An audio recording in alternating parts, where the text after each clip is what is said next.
تسنیہ کو کبھی فاعل بنانا ہے اور تسنیہ کو کبھی مفعول بنانا ہے، تسنیہ کو کبھی مجرور بنانا ہے۔ اب تسنیہ کا اعراب یاد ہونے چاہیے۔ اب جیسے دیکھیں یہاں پر ایک لفظ ہے قطع یقطع، قطعا کا مطلب کاٹنا، قطع یقطع قطعا کا مطلب کاٹنا، کسائی کیر بھی جزار، ہے نا۔ اچھا اب یہ سمجھیے، پہلے یہ سمجھیے تسنیہ بنانے کا قاعدہ سمجھیے۔ یہ لفظ ہے جزار، ٹھیک ہے؟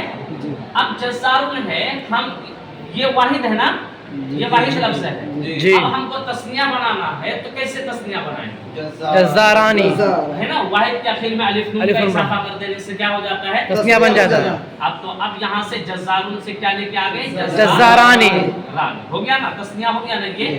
اب یہ یاد رکھیے گا، یہ تو تسنیہ ہو گیا ہے نا، لیکن یاد رکھیے گا کہ یہ تسنیہ کبھی تو آپ حالت رفع میں استعمال کریں گے، یعنی جزار کو جزاران کو کبھی فاعل بنائیں گے، تو جب فاعل بنائیں گے تو حالت رفع ہو گیا، اور کبھی اس کو فعل فاعل مفعول کے جملے میں کبھی مفعول بنائیں گے، حالت نصبی ہو گیا، کبھی مجرور بنائیں گے، حالت جری ہو گیا۔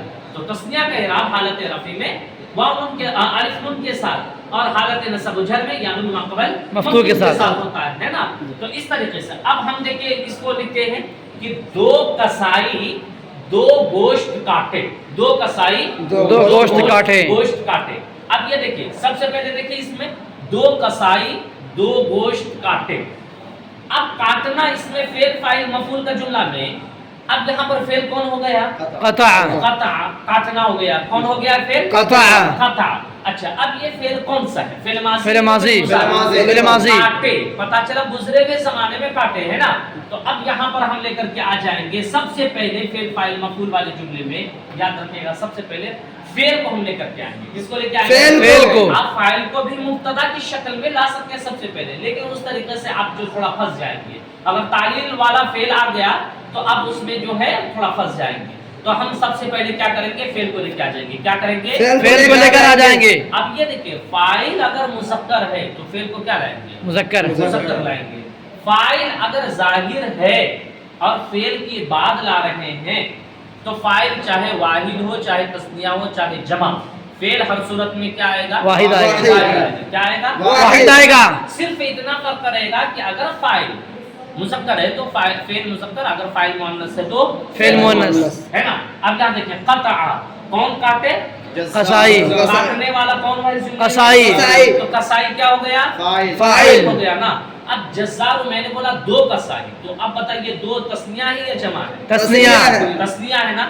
اب تسنیہ تو الف نون کا اضافہ کریں گے۔ اچھا ہمیشہ یاد رکھیے گا تسنیہ سے کبھی بھی الف لام ہٹائیے گا نہیں شروع سے، تسنیہ سے الف لام کبھی بھی ہٹانا نہیں ہے، وہ الف لام کے ساتھ آئے گا۔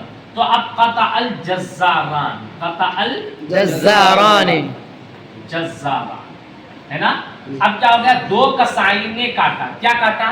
گوشت، کیا کاٹا؟ گوشت۔ گوشت کاٹا۔ اب دیکھیں ہم لکھ رہے ہیں قطع الجزارانی اللحمان، غلط، جملہ صحیح ہوا؟ غلط، کیوں غلط ہوا؟ کیونکہ حالت جری ہو مفعول ہے، مفعول مفعول، ہے جی۔ نا، مفعول ہے نا۔ جی۔ یاد دیکھیے یہ مفعول یعنی کہ فاعل کا فعل کا کام واقع ہو رہا ہے اس پر، ہے نا۔ یعنی کسائی نے کاٹا، کیا کاٹا؟ گوشت کو کاٹا، ہے نا۔ مفعول وہ ہے کہ جس پر کسی کام کا کرنا ہے، واقع ہو، جس پر کہ کوئی کام واقع ہو۔